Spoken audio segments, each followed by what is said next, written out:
Lloyd Anthony Pye Jr., September the 7th, 1946 to December the 9th, 2013, was an American author and paranormal researcher, best known for his promotion of the Star Child skull.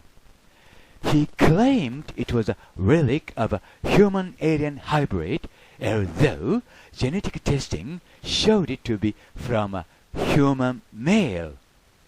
He also promoted the ideas that the cryptozoological creatures such as Bigfoot are real and that aliens intervened in human development.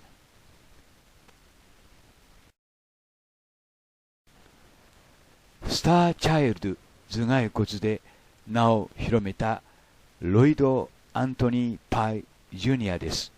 1946年生まれ、2013年没ということになっています。そのスターチャイルド頭蓋骨は遺伝子検査によっても人間の男性のものであることが分かっています。それをこの動画の中でもう一度確認してみたいと思います。Hiroshi Hayashi, 浜祭りジャパン。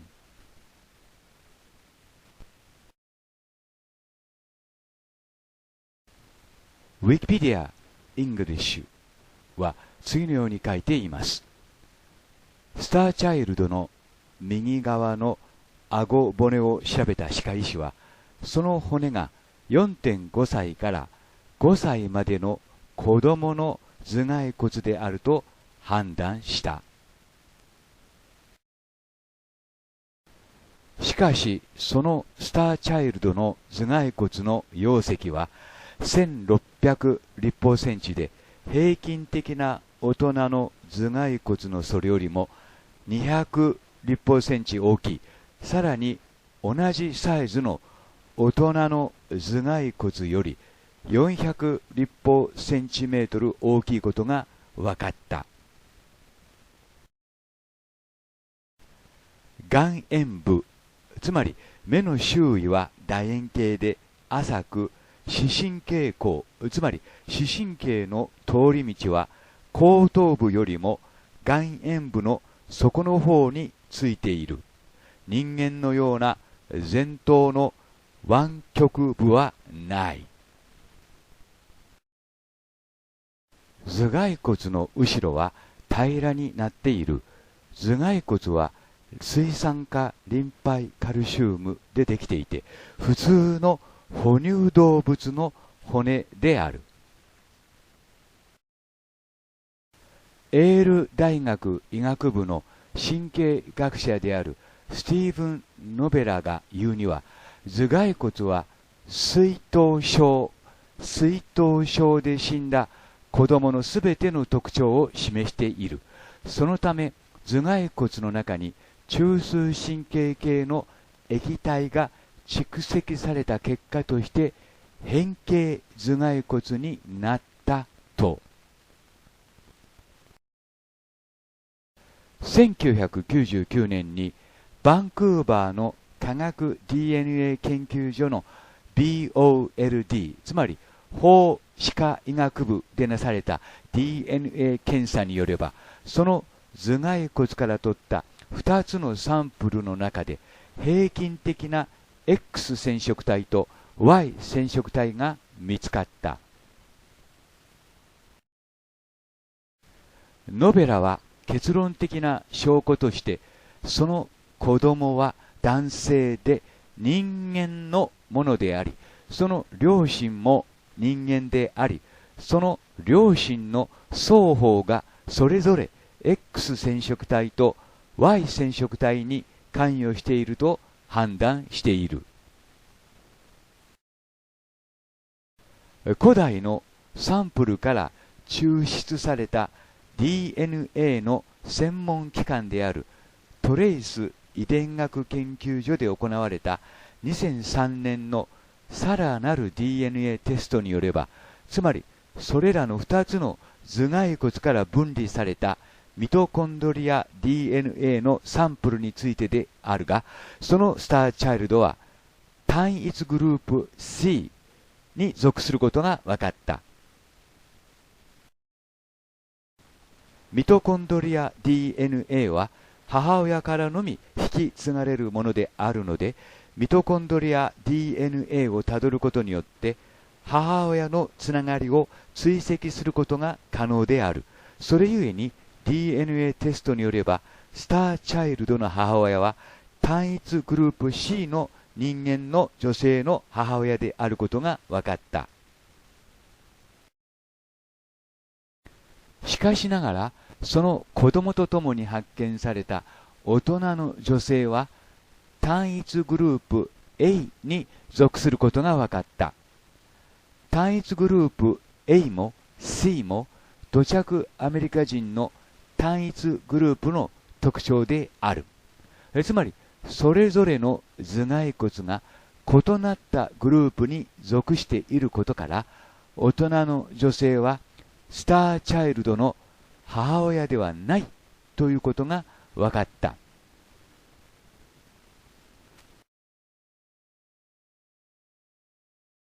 で、結論ということになります。スターチャイルド頭蓋骨をですね、DNA 検査してみたところ、その頭蓋骨は人間のものであることが分かったそうです。仮に100歩譲ってもですね、スターチャイルド頭蓋骨はこれ1個しか見つかっていません。そこが最大の問題かと思います。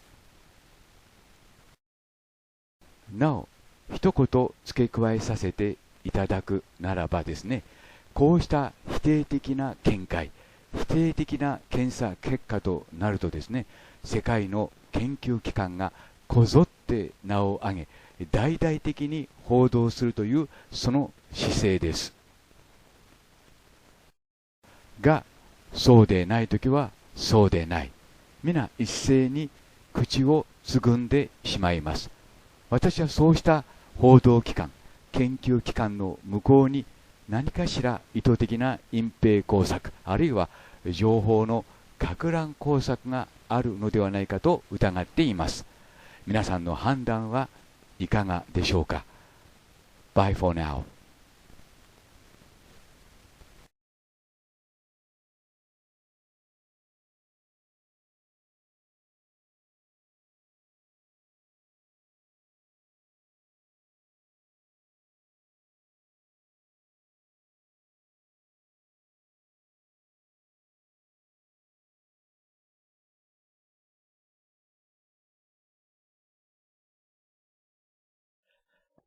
Hello, this is Hiroshi Hayashi, Hamama City, Japan. Why can't people believe in what they see? Mystery of humans. Today's story is about a mystery of humans ourselves. Why not we can believe in what we see? But in English-speaking countries, they say seeing is believing. But people very often don't believe in what they see. You know why? One thing I can say here is that they don't like to believe in what they see. But that is not all. When they believe in what they see, the whole ideas in old rooms of their brains would collapse, of which they are afraid very much. People want to stay in the labyrinths of mysteries rather than to make adventures into the unknown world. That is called conservatism. Then I would like to ask you which way you choose to go. One is a way to make an adventure with me, or another way is a way to stay in the world as you do now. Okay, here is one example that I can show you now. This is an elongated skull unearthed in Paracas in Peru. This is not at least a human's skull, since it has got only one parietal plate, which is different from humans. Compare the elongated skull with a human's. I say here, seeing is believing. We can't say here now that elongated skull is the one of aliens or extraterrestrial beings. But it is at least not a human's. Today's story is about people who have got elongated skulls with only one parietal plate. These people are called Parkas people who might have come from the outer space, or we call them ETs. Or I may say here, they are aliens. Do you accept my idea? If not, the door to the new world would be closed as ever before you. Please watch the following videos, for which I thank you very much. 謎、また謎。しかし、最大の謎は、実は人間自身なのかもしれません。古くから seeing is believing。百聞は一見にしかずと言います。しかし、中にはそれを信じない人もいます。見ても信じないのですね。で、今ここにお見せしているのは、パラカスで見つかりました超等人間の頭蓋骨です。で、これはDNA 鑑定もなされていますけども、DNA 鑑定などするまでもなく、頭の骨を見ればわかるわけですね。いわゆる頭頂板と言いますけども、前から見ますとですね、人間の場合は中央で2つに分かれています。しかし、elongated skull、超等人間の頭蓋骨にはですね、真ん中で分かれている線、すなわち縫合線というものがありません。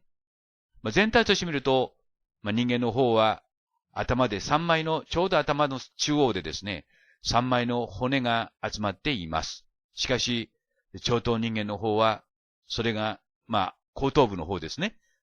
1枚に見えます。これが決定的な証拠ということになります。が、だからといってですね、超等人間イコールエイリアンというわけにはいかないかもしれません。エイリアンというためには、その間に、いくつかの、ハードルがあるわけですね。が、しかし少なくとも人間ではないということです。もっとわかりやすく言いますと、骨の数が足りないわけですね。いくら変形頭蓋骨だと言ってもですね、骨の数まで変えることはできません。そのことをですね、こうした論文が、今説明しているわけです。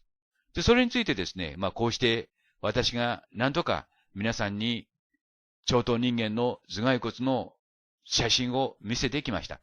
が、驚くべきことに、この超等人間の研究っていうのは、ほとんどなされて、いなかったわけですね。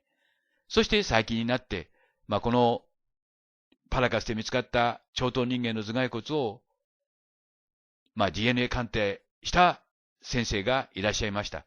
そして、その DNA 鑑定の結果、人間とは違うミトコンドリアを持っていた。つまり、酸素呼吸はしていたけれども、人間のものではなかったということです。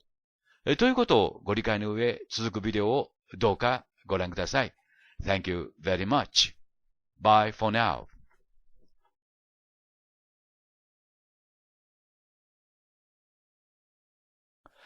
Hello, this is Hiroshi Hayashi, Hamama City, Japan. Elongated Scars and Parkas, an interview with Mr. Brian Forster. It's my pleasure here to introduce you Ancient Origins, which is one of the most reliable websites for the people who know we are not alone on the earth. In this footage, Ms. April Holloway of Ancient Origins conducted an interview with Mr. Brian Forster, a researcher and author, about the elongated skulls excavated in Paracas, Peru. It's also my pleasure that I have had a chance to translate the interview into Japanese on this occasion. I thank you very much. In Japanese. 皆さん、これが超等人間と言われている人間ではない、知的生命体の頭蓋骨です。世界中で発見されています。身長は、1メートル80センチ前後あったと言われています。で、最も信頼のできるウェブサイトの一つが Ancient Origins です。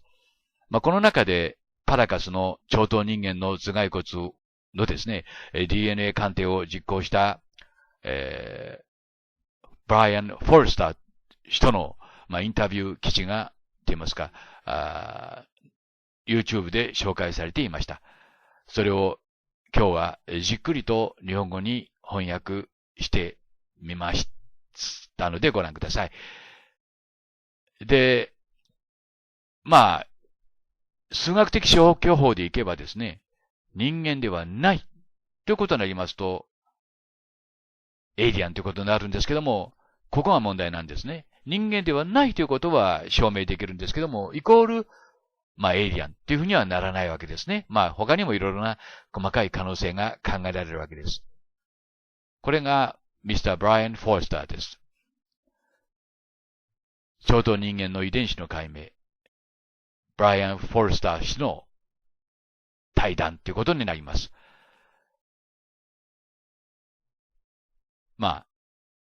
じっくりとご覧になってください。お読みください。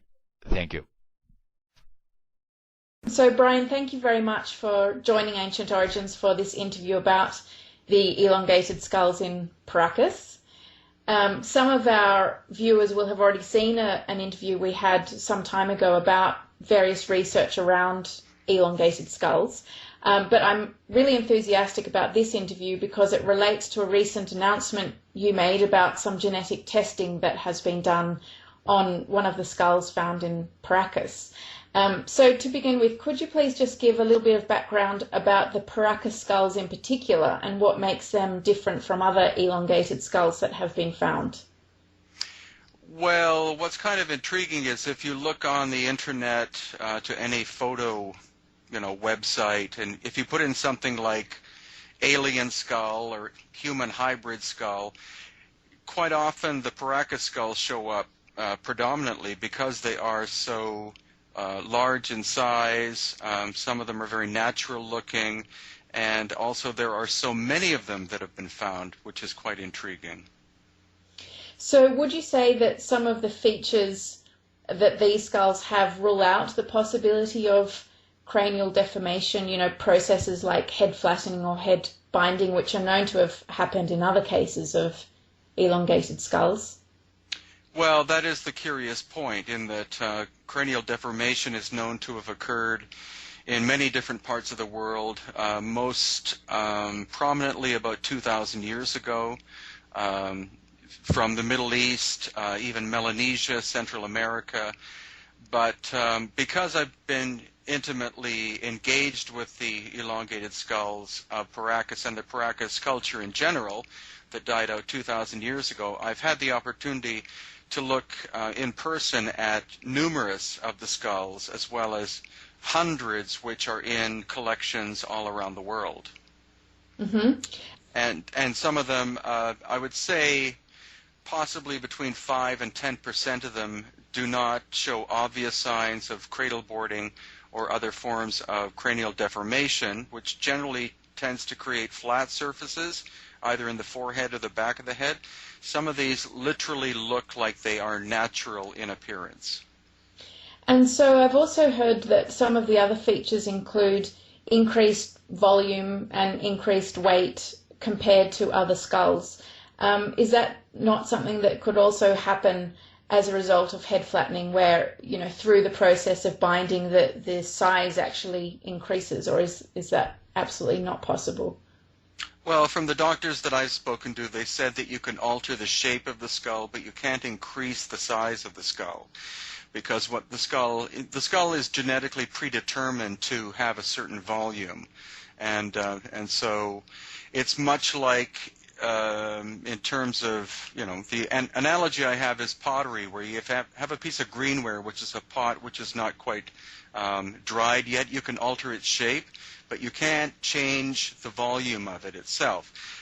Some people have stated that the reason why the Paracas could have had denser skulls or be heavier, etc., is the result of their diet or malnutrition or whatever. And the thing is that they had an incredible diet of seafood as well as terrestrial plants. They probably actually ate better than most of us do today.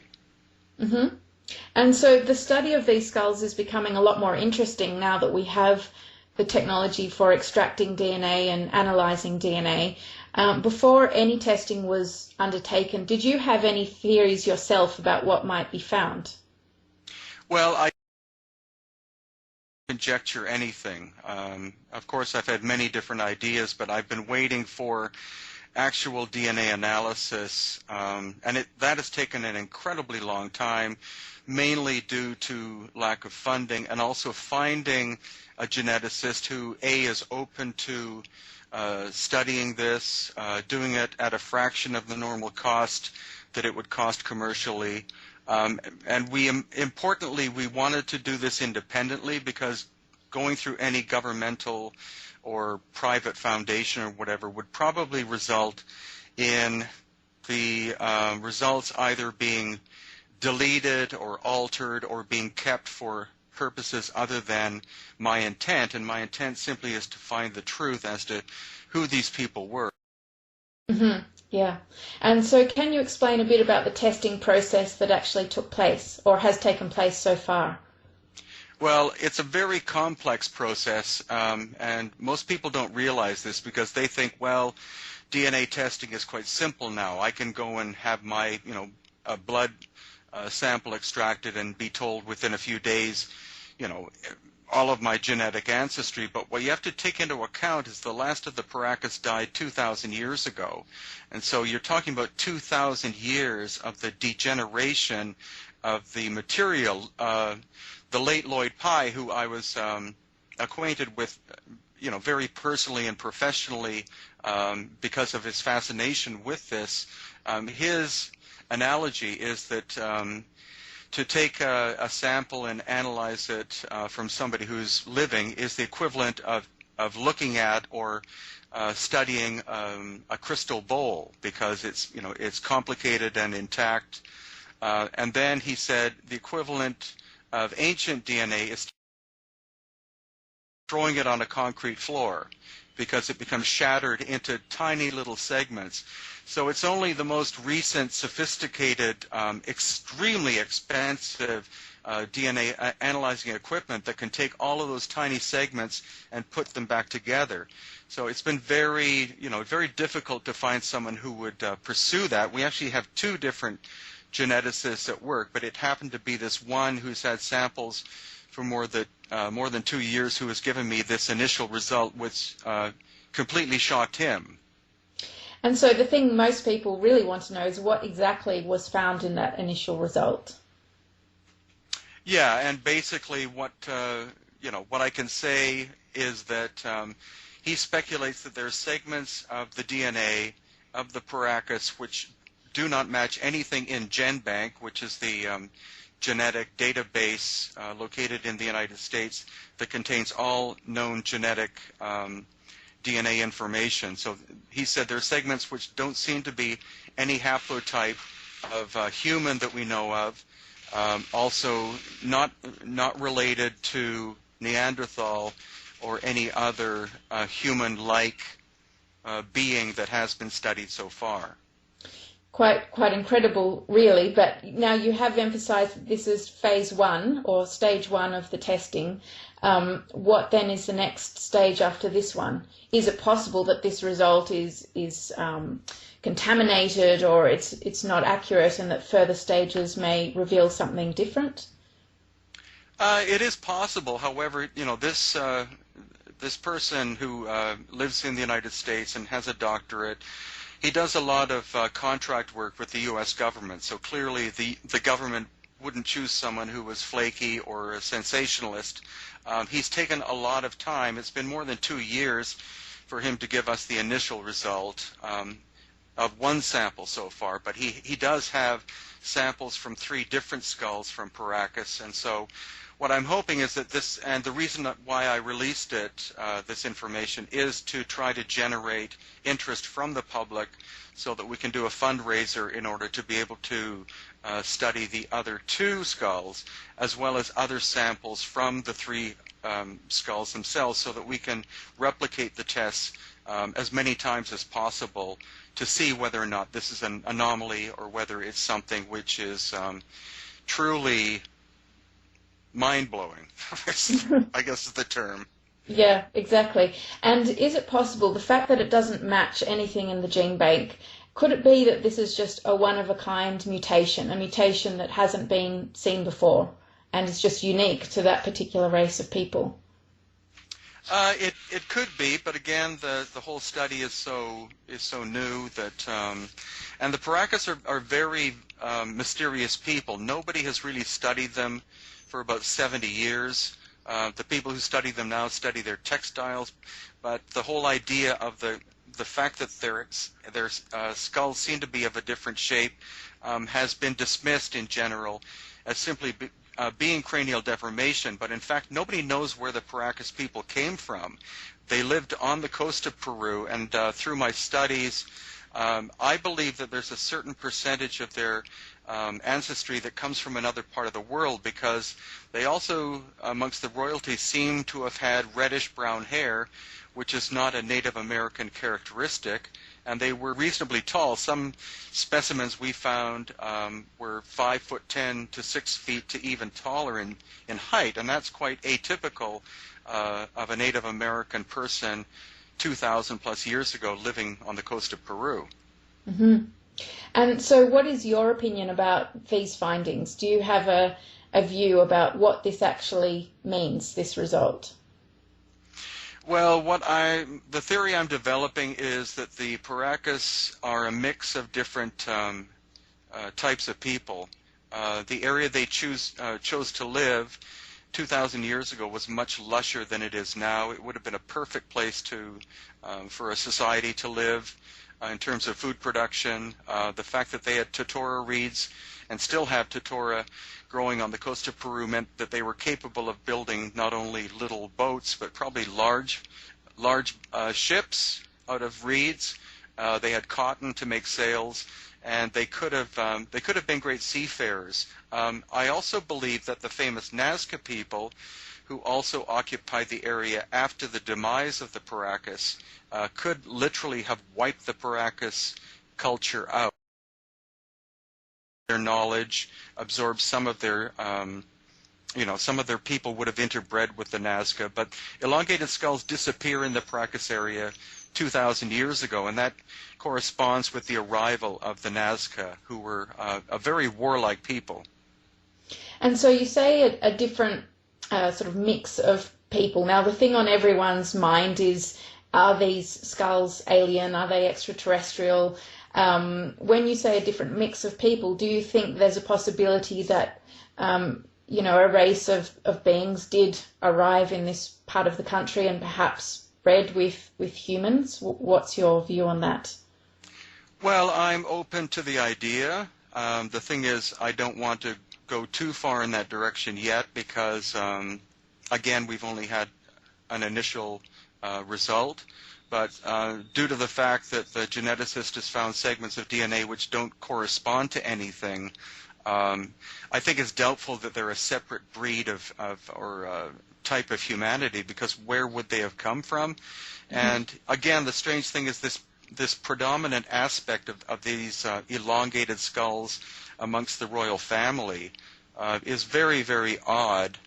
So future sampling, future results will either reinforce or dismiss the result we have. But I think we're looking at something very intriguing, and I don't I don't dismiss the idea of there having been off-planet either intervention or something, and Lloyd Pye was very strong with that idea. He simply said, these are not human beings. Mm-hmm. And speaking of Lloyd Pye, are you sort of carry forward the research he was doing, or do you know what is being done about the research that was being undertaken by Lloyd Pye? Yeah, several months before his death, he passed the Star Child skull and the information on to a group of people because he knew he was ill. He wasn't sure if he would recover, and so they're doing major fundraising. They've done a lot of genetic analysis, which people can see on Lloyd's website. The thing is, people really have to spend the time to read all of the information because you can't get a full picture of what the Star Child is or was, through 5 or 10 minutes of reading. There's been a lot of money and effort spent on Star Child, and the unfortunate thing is there's only one Star Child, whereas there are hundreds of Paracas skulls. I mean, it's it's amazing, and the access is quite astonishing too, because being related with the Paracas History Museum, I've assisted in building up the collection to 40 skulls so far, and we are very open to researchers from around the world coming, whether they're doctors or geneticists or whoever, because we honestly want to get down or get to the bottom of this, and any outside help is very greatly appreciated. Well, I guess the quantity really opens up the possibility to replicate these results and keep everyone happy by doing those extra studies, having different researchers using different skulls, because then whatever the result will be a lot more convincing after all that replication has been done. Yeah, that's exactly it. And any scientific test means that you have to be able to replicate it. And that's why, again, this is an initial, you could even call it teaser result that I sent out to the public. Also, a number of individuals assisted me in raising $7,000 testing, and I wanted them to know 2 years that we actually did have something, that the money wasn't absconded or or blown on anything. It 100% went into it. We also have another geneticist working on completely other samples as well. That's Dr. Melba Ketchum from Texas, who, of course, is embroiled heavily in Bigfoot studies, which is she's got a lot of flack from. But I still believe in her, and there may be another 1 or 2 genetic study organizations that may come on board with us. And so the more that do the analysis and the more cross-referencing we can do, the better for this whole project. Yeah, great. Now, there are a lot of people out there who are skeptical. They do sort of question or they want to see these results firsthand on paper. They want to know, the name of the geneticist, the name of the institution, and they do become suspicious when some of these details aren't yet available. How would you address those concerns? Well, I have actually spoken with the geneticist about it, and he has said that he will be willing to address the public about this, but not after one test, because it's too easy for skeptics or whoever to rip his information apart. And so as a scientist, he wants to make sure that he's done several replications, and then when he's comfortable, then he will come forward himself and discuss what it is that he believes we are looking at. Okay, that's great. That's very positive. So moving forward from here, what's the time scale relating to further testing and also the fundraising process? I mean, if somebody did want to get involved in this, what could they do? Well, at the moment, I've been in discussions with someone who wants to set up an Indiegogo campaign about this, and I've been discussing with him for about 5 months, but the timing hasn't been right because we've been preoccupied with other things. So probably within the next 2 or 3 months, we will set up a campaign very specifically targeted to very specific things. We'll have a complete list of where any funds will go, completely itemized. I will get nothing from it, just as I've received nothing financially from the previous fundraising that we did. And other samples have recently gone to the geneticist from a third party. And I'm still waiting for some kind of result from Dr. Melba Ketchum. She's trying to actually get at least one, if not more, laboratories in the U.S. to do complete genome studies, which is very complicated and technically would cost an absolute fortune, upwards of at least $100,000. So we're hoping that other geneticists will be able to volunteer their time and the use of their equipment for the good of, basically we're doing this for the good of humanity, not for any kind of personal benefit. Yeah, I mean, the knowledge is incredibly important, regardless of what these skulls end up being, human or otherwise. It's still incredibly important for unraveling the history of our past. These are obviously an incredibly mysterious group of people. Well, definitely. And the thing is, since elongated skulls have also been found amongst the Olmec of Mexico, also in, not necessarily, people have said Russia. It's not really Russia. It's actually the area of Georgia and that area. There's quite a number of elongated skulls have been found there that date back about 2,000 years. And actually, I've been mapping where this process has existed all over the world. And so what I'm trying to do is try to set up some kind of concept of migration pattern, or in fact, were these different groups genetically related? We don't know yet. It's an ongoing procedure, but I'm very thankful that you wanted to cover this story at this time, because we're at the beginning, and any time that I get more information, I'm more than willing to share it with you. Well, thanks very much, Brian. We really appreciate you, informing us of everything going on, and we really look forward to the updates that you provide as things progress. Well, thank you, and your organization, Ancient Origins, is a phenomenal success. I'm very much a fan. Many other people are. You're growing very rapidly, and it's wonderful that such a group as yourselves are presenting this information to a global audience, because in the past it's always been little, small groups of people trying to do what you're attempting, and you're doing an incredibly good job at it. Oh, thank you very much. Really appreciate it. My pleasure.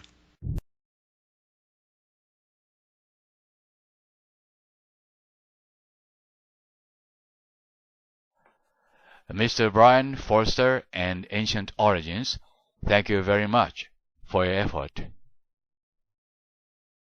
ということで、どのように判断なさるかは、私たちの問題ではないかと思います。ということで、これを確たる証拠と言わずして、何というかという問題なんですね。そういうことも含めまして続くビデオをどうかご覧ください。See you again next time, and bye for now.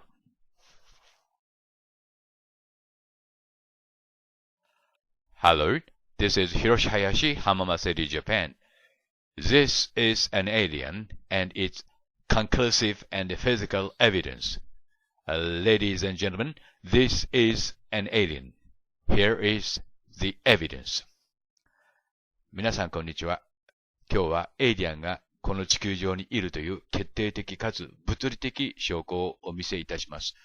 これはですね、もう半年以上も前に私が調べたエクアドルの、他のことで調べてた写真の中に混ざっていました。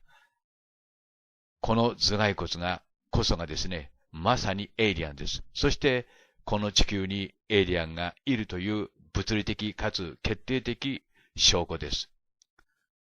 皆さんご覧ください。これはエイリアンです。人間ではありません。人間ではないということはエイリアンです。見つかったのはエクアドルです。どうしてこれがエイリアンかと皆さんお思いになるでしょ。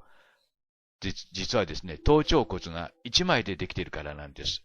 これは人間の頭蓋骨です。左下はエイリアンの頭蓋骨です。人間は頭頂骨が3枚より合わさってできています。しかし、エイリアンは1枚しかありません。このライン、縫合線って言いますけども、縫合線を見比べてみてください。エイリアンの方にはその縫合線がありません。続くビデオをどうかご覧ください。Thank you.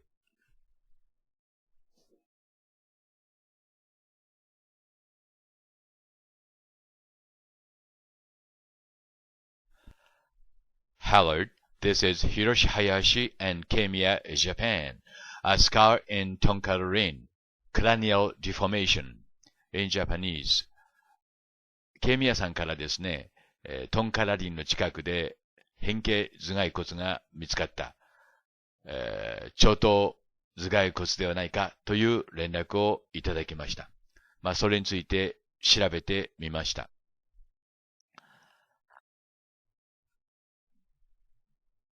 で、そのビデオも見てみました。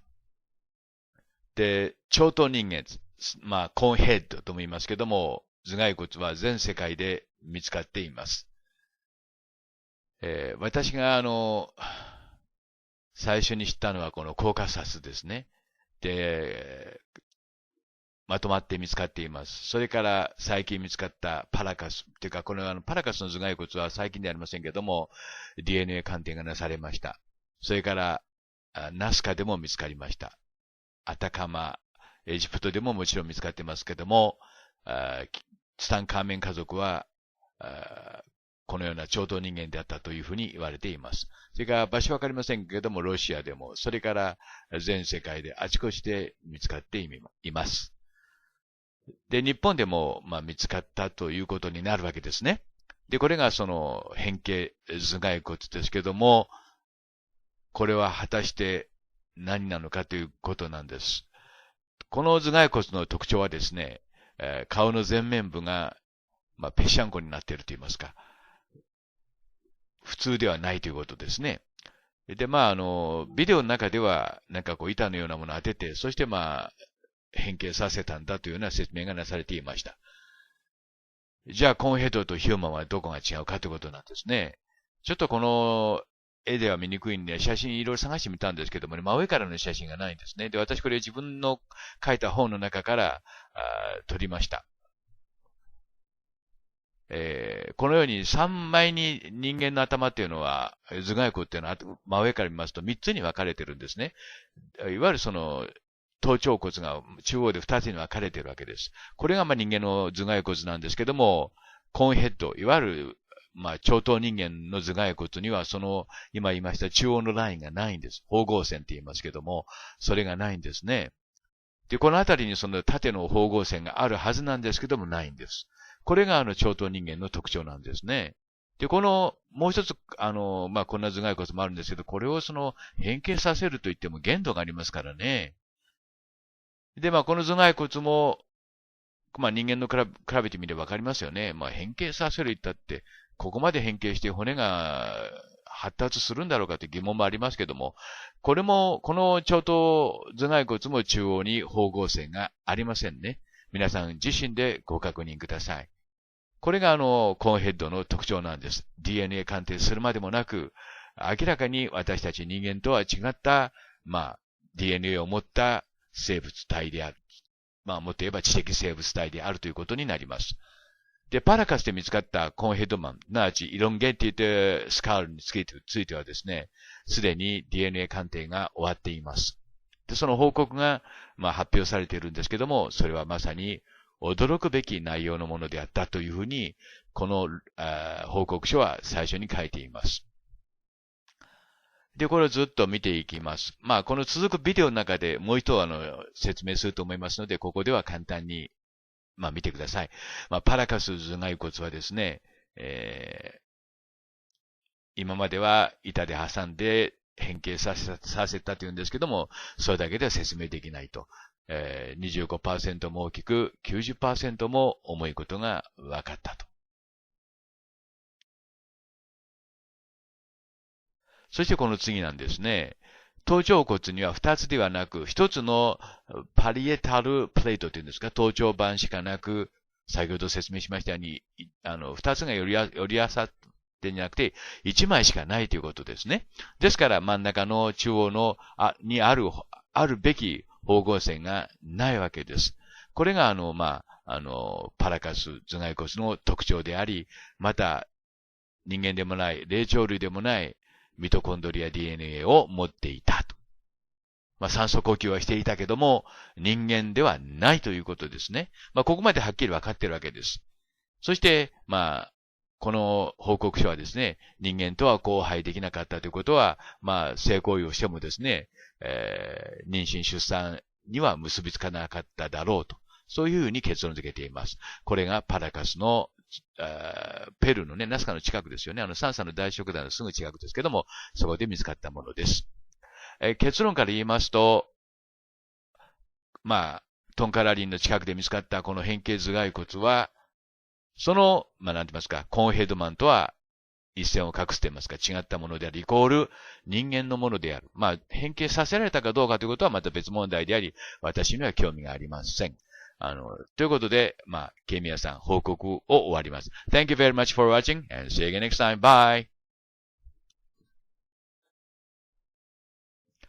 Hello, this is Tube Store, Matabe, and edited by Hiroshi Hayashi. Conehead Man in Japan. 超頭人間は日本にも来ていた。チューブストアさんとマタベさんから大変重要な情報が寄せられました。コーンヘッドマンは日本にも来ていた。その証拠と、そしてコーンヘッドマンはエイリアンであった。その証拠と証明です。これがテューブスターさんが送ってくださった写真ですけども、この写真はコーンヘッドマンですけども、どこの写真かわかりませんが、それは重要ではありません。この頭を見てください。で、テューブスターさんが言うにはヘルメットなのか、ということなんですね。象の感じからして日本の象でないことは確かですけども、これは、マタベさんが送ってくださった、写真ですけども、これは戸田市ですね。から発掘された南原遺跡というんだそうですけども、そこから発掘された土偶ですね。ごめんなさい、埴輪です。埴輪ですよね。で、柴又八幡神宮で発見されて、そちらに、ごめんなさい、陳列してあるそうです。で、この二つの二枚の、チューブサーさんとマタベさんの写真を見てですね、いろんなことに気がつくわけであります。まず第一にこのエイリアンは地球へ来ていたということです。そしてこのエイリアンはですね、共通のヘルメットをかぶっていたということなんですよね。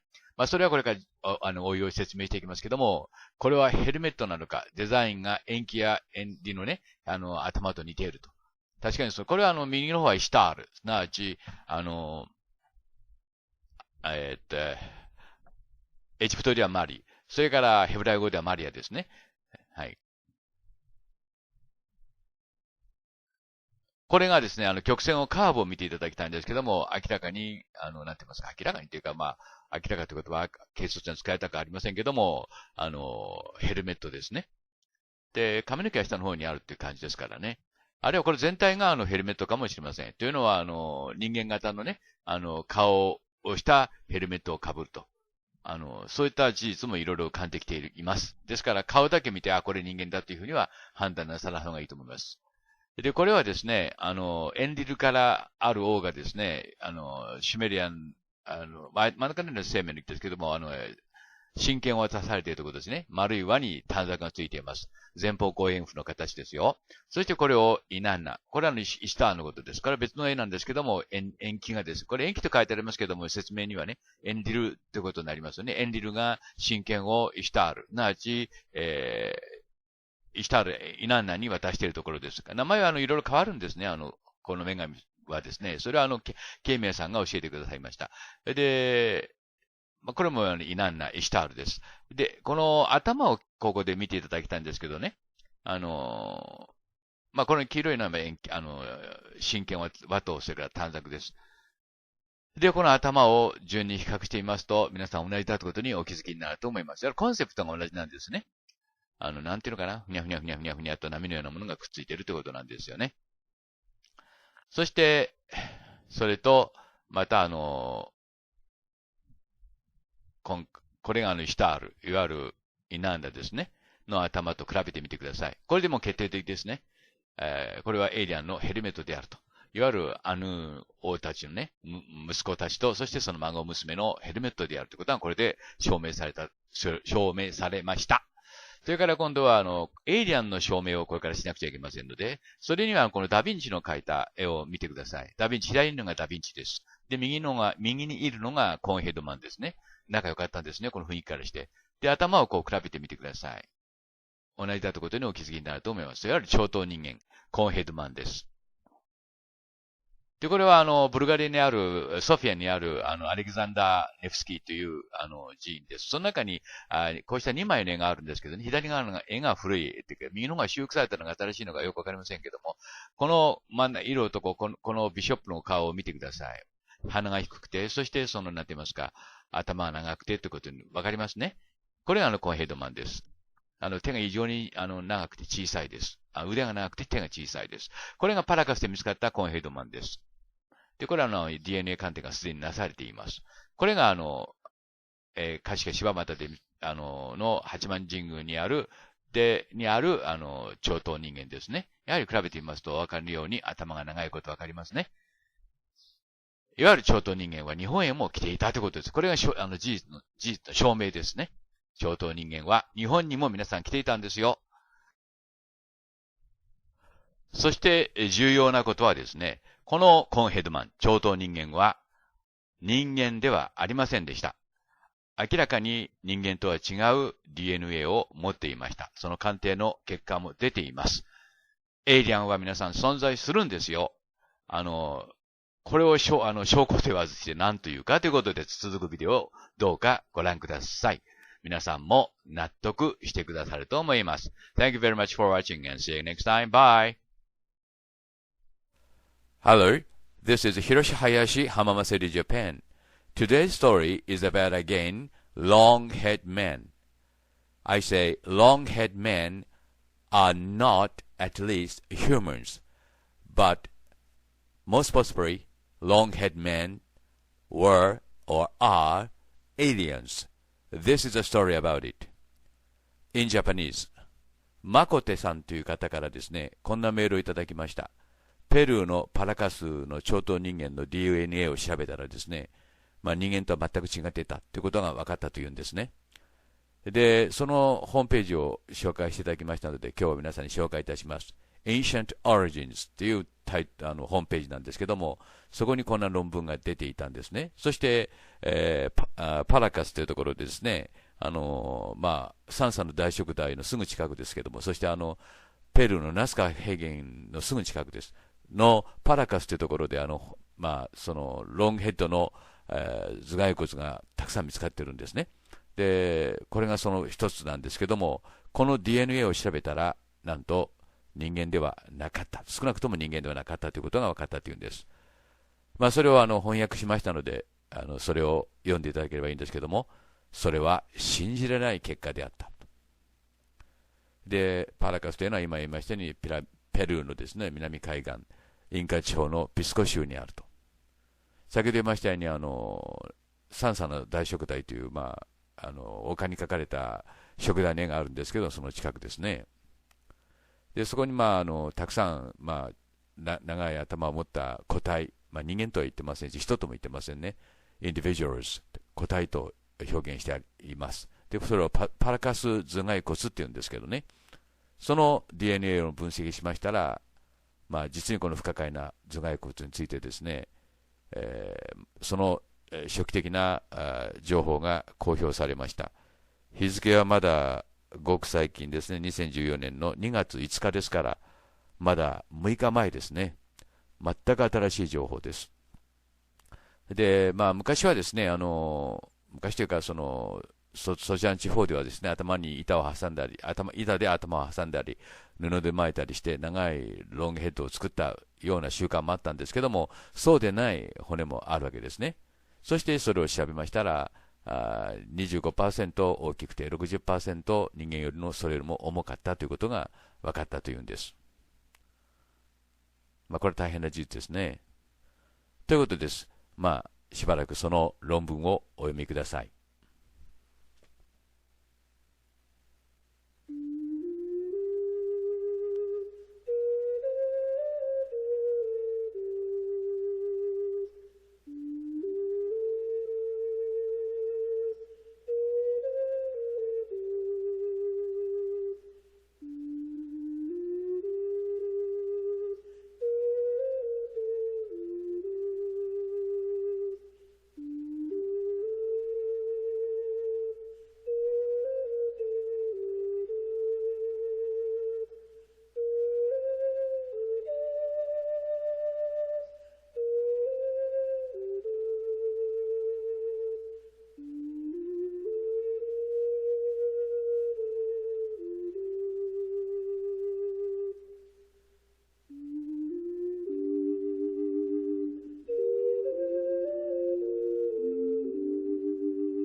ということで、このパラカスのロングヘッドマンのこれが復元図です。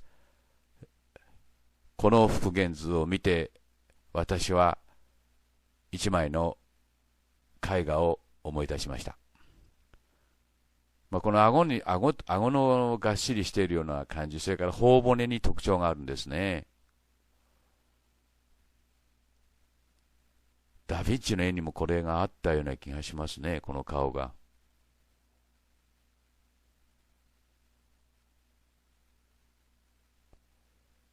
で、この顔を、見てですね、まず思い出したのが、と言いますか、これがロングヘッドマンのロングヘッドなんですね。頭は大きいわけです。人間の進化系ですよね。人間もやがてこうなるだろうと思うんですね。母親の産道が、大きさが限定されてますから。ここなんですね。アレクサンダー・ネフスキー、時代聖堂ですね。ブルガリアにある。ここに一枚の絵画があるんですよ。これはもう何度も紹介してきましたが、ここにその男の人っていうのがいるわけですね。空には UFO が飛んでいます。で、この顔なんです。ね。今、カラカスで見た頭蓋骨の顔と、復元図ですよね。比べてみてください。顎、頬骨、もちろん頭が長くて大きい点ですね。似てると思いませんか？似てるんですね。これもし同一人物だとしたら、同一種類だとしたら、謎が大きく解けますね。これがキングツタンカーメンの妹です。お姉さんですね。そしてこの頭、似てますね。ロングヘッドマンは実在しました。これらの骨がその証拠です。世界中で見つかってるんですね、これが。で、以前は頭に布を巻いてこういう頭を作ったんだというふうに一部の学者とか主張してましたけども、その説はもう崩れましたね。世界中で見つかっている以上、もうそんな説は通りませんね。当然って言いますか、これはロシアで見つかったロングヘッドマンの骨ですけども、大量に見つかってるんでね、コーカサスです。もちろん日本にもロングヘッドマンは来ていましたね。福60です。